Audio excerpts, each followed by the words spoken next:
Kim Chu, naglabas ng ebidensya. May patama kay Ashley.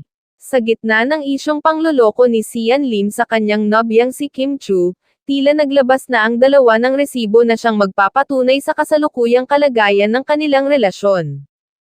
Matatandaan na pumutok ang isyong pangangaliwa ni Sian Lim matapos ilang beses na makita ng ilang netizens na magkasama pa rin sila ng kanyang leading lady ngayon na si Ashley Ortega kahit tapos na ang taping.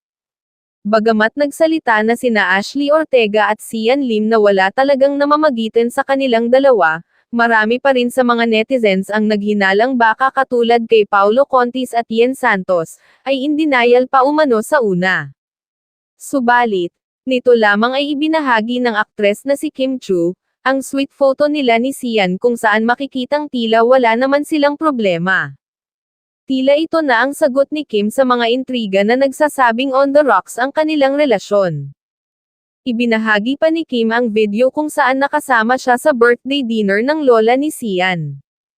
Hanggang ngayon ay hindi pa rin matapos-tapos ang isyu ng hiwalayan ng dalawa lalo na't hindi naman nagbibigay ng maayos na pahayag si Sian Lim.